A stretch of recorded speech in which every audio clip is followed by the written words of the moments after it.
What is going on, Giants fans? It is currently 11:15 and we just finished up the 2026 NFL draft, and I'm just going to record a quick episode kind of breaking down what happened. So, pick 1, Mendoza, we all kind of expected that. Pick number 2, the Jets did indeed end up going David Bailey. I know there was back and forth, David Bailey, Arvell Reese. They ended up going with the more ready pass rusher in David Bailey as opposed to Arvell Reese. Pick 3, Arizona. Surprisingly did end up going Jeremiah Love. That was pretty surprising to me. They just signed Tyler Algier to a deal this offseason. They have James Conner, who's older and coming off a big injury, but going running back there was kind of a shock. They needed a couple different areas. I feel like their whole team kind of needs help. They don't really have a quarterback right now, but they ended up going the running back. He was probably the best player in the draft, so I guess you can't fault them for that. Pick 4 was probably the biggest shakeup. Carnell Tate, Ohio State wide receiver. I was expecting Tennessee to go defense. Head coach Robert Saleh, former defensive coordinator of the 49ers, also built the Jets Jets team around their defense, bringing them to their best defensive season of the past decade. And then pick number 5, I know a lot of you were upset with it, in Arvell Reese. Me personally, I would have probably taken Caleb Downs. Now, I don't necessarily hate the Arvell Reese pick. I know a lot of people don't like it. They think, oh, we have so many pass rushers already. Yes, but Arvell Reese played very good off-ball linebacker for Ohio State, and that's kind of the role they're going to put him in. They're going to put him in a QB spy type of role, come up, maybe help in the run game. He's great at run defense and shedding blocks, and he's super athletic. He lit it up at the combine. Him and Sonny Styles went back and forth at the combine. But Arvell Reese, I think, was a great pick. If you just think about it in sheer value, he was projected to go number 2 overall earlier in the offseason. They got him at pick 5. So obviously, he was destined to be a top 5 pick, and the Giants ended up pulling the trigger. I remember reports were coming out earlier last week that if Arvell Reese did fall to pick number 5, the Giants were going to end up taking him. I kind of did think it was smoke, but they ended up going through with that pick. It's the John Harbaugh era. He takes who he wants.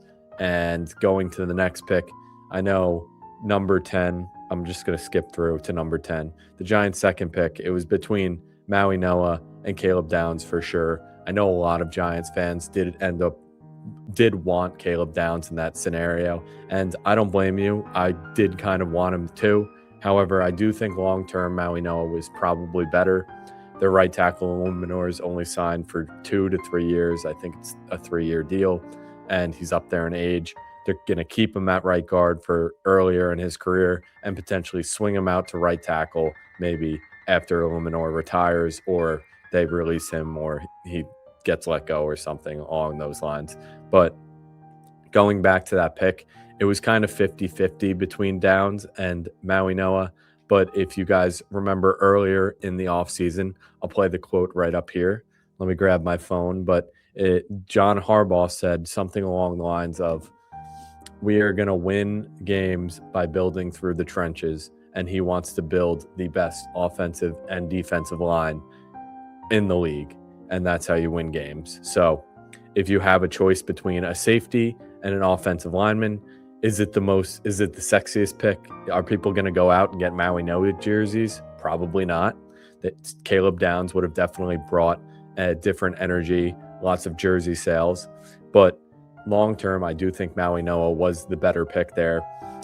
It's the biggest, I think, factor that makes it really sting is that the Cowboys ended up trading back up to the pick right after the Giants as soon as their pick was in and taking Caleb Downs. I truly think if the Cowboys didn't get Downs, we wouldn't be taking it so hard. But overall, I do give the Giants a B- draft. I thought they did well. I'm happy with the players. Arvell Reese has the potential to be the best player in this draft. He has the athletic upside of anyone in the class, and people are comparing him to Micah Parsons. He's not there yet, obviously, but if you could look back and he ends up hitting his true potential and you get Micah Parsons, are you really upset with taking him at pick 5? Definitely not. And then Maui Noah, I think he has the potential to be an all-pro guard within the first 2 years of his career.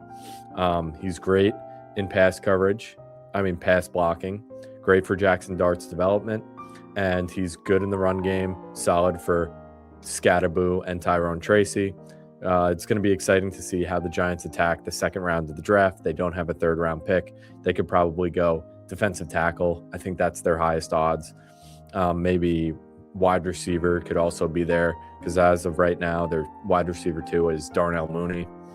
And they could also go safeties on the board. I know McNeil Warren is there, the hyphenated safety's name. He could be someone of interest as well. But like I said, I do think the Giants did well in this draft. A lot of people don't like it. I'm probably going to get hate for this. But at the end of the day, I trust our head coach in John Harbaugh and trust that he sees potential and has a game plan for the team moving forward. So let me know what you guys think. Like, comment, subscribe. I'm going to continue to make videos throughout this whole draft process and the rest of the offseason. And once again, thanks for tuning in, and bet the over.